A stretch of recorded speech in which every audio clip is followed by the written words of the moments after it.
हाय दोस्तों, आपका ममता जी के स्टडी में स्वागत है।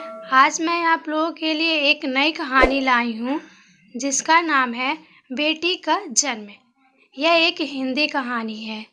एक घर में मधु नाम की एक लड़की रहती थी। मधु अपने पापा की बहुत ही लाडली थी। वो हमेशा अपने पापा की मदद किया करती थी। एक दिन उसके पापा उसे कुर्ते में बटन लगाने के लिए देते हैं और वह कुर्ते में बटन लगा के ले आती है तो उसके पापा उसे शाबाशी देते हैं और कहते हैं, अब तुझे सिलाई भी सीख लेनी चाहिए, क्या पता ससुराल में काम आ जाए। इसे मधु कहती है कि क्या पापा आप फिर मेरी शादी की बात कर बैठे, मैं तो यहीं आपके पास रहना चाहती हूँ। पापा कहते, हाँ हाँ मेरी लाडली, तुम अपने पापा के पास ही रहो। धीरे धीरे मधु के पापा ने उसे सिलाई करना सिखा दिया। मधु को सिलाई करना बहुत ही पसंद था तो अक्सर अपने पापा की दुकान में काम किया करती थी। एक दिन उसकी दुकान में रोहित नाम का लड़का आया और उसे मधु पसंद आ गई। रोहित ने मधु के पापा से अपनी शादी मधु के साथ करने के लिए मधु के पापा से बात की। मधु के पापा मान गए और मधु की शादी कुछ दिनों बाद रोहित से करा दी। रोहित एक अच्छी नौकरी करता था, इसीलिए शुरू में सब ठीक चल रहा था। 2 साल बीत गए और मधु ने 2 साल बाद एक बेटी को जन्म दिया।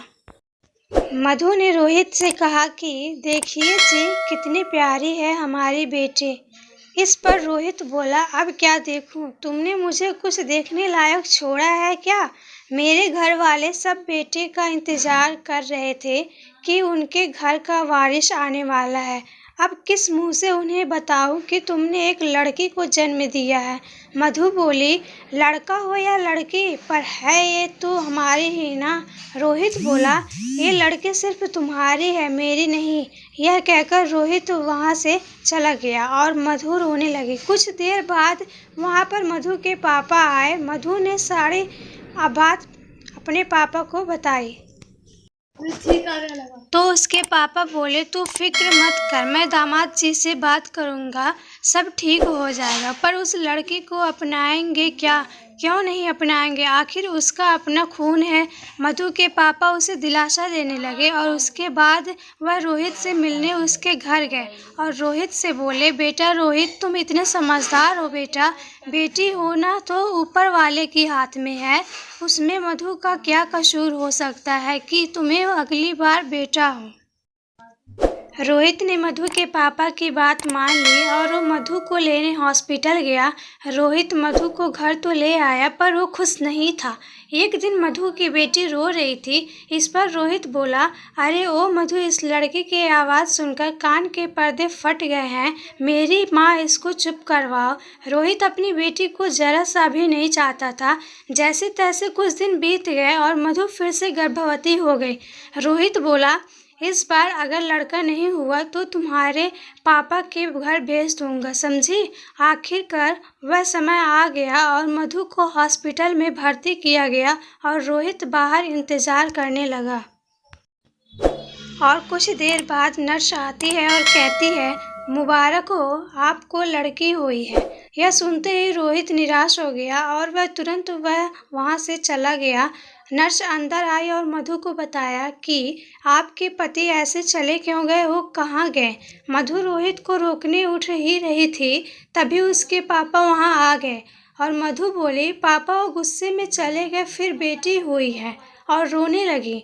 उसके पापा बोले, अब क्या कर सकते हैं, जो परमात्मा ने लिखा है वो तो होगा ही। मधु अपने पापा के गले लगकर रोने लगी। मधु के पापा एक बार फिर रोहित से मिलने गए और रोहित बोला, इस बार मुझे कुछ सुनना नहीं है, आप चुपचाप अपनी बेटी और उसकी बेटियों को अपने साथ ले जाइए। मधु के पापा बोले, पर वो बच्चियां तुम्हारे भी हैं। रोहित बोला, उन लड़कियों से मेरा कोई वास्ता नहीं है। ये सुनकर मधु के पापा हताश होकर वहाँ से चले गए। वो मधु और उसकी दोनों बेटियों को अपने घर ले गए। मधु के पापा की उम्र हो गई थी, लेकिन फिर भी वो सिलाई का काम करते थे ताकि वो मधु और उनकी बेटियों को अच्छे से पाल सके। लेकिन 2 साल बाद मधु के पापा चल बसे। अब मधु के पास कोई सहारा नहीं था। मधु ने अपने आप को संभाला और खुद सिलाई का काम करने लगी। वो अपनी दोनों बेटियों को संभालती थी और सिलाई भी करती थी। देखते देखते उसकी दोनों बेटियां बड़ी हो गई और स्कूल जाने लगी। मधु की बड़ी बेटी माया स्पोर्ट में बहुत अच्छी थी। उसके टीचर मधु से बोले, मैं आपकी परिस्थिति जानता हूँ, पर आप पापा को सपोर्ट करें, वो टैलेंटेड है तो बहुत जल्द ही आपका नाम रोशन करेगी। मधु बोली, सर जितना मुझसे हो सकता है मैं करूँगी। मधु दुकान पर ओवर टाइम काम करने लगी ताकि वह माया को ज़रूरतमंद खाना और स्पोर्ट की ज़रूरतमंद सामान दिलवा सके। माया भी जी जान लगाकर मेहनत कर रही थी। एक दोनों माँ बेटियों की मेहनत रंग लाई और माया ने स्टेट लेवल में गोल्ड जीत हासिल की। माया ने माँ नाम रोशन कर दिया। रोहित अखबार पढ़ रहा था, तब उसने अखबार में उनके तस्वीर देखे। ये तस्वीर देखकर रोहित सोच में पड़ गया कि आज उसका भी नाम अखबार में होता यदि वह अपनी पत्नी और बेटियों को अकेला न छोड़ देता। उसकी इच्छा थी वापस जाकर अपनी पत्नी से गलती की माफ़ी मांगे, पर अब किस मुंह से जाए। इस तरह बेटा और बेटियों में भेद रखने वाले इंसान एक दिन पछताते हैं। इसलिए हम सभी को बेटा बेटी में भेद नहीं करना चाहिए। आखिर बेटी भी तो हमारी औलाद होती है।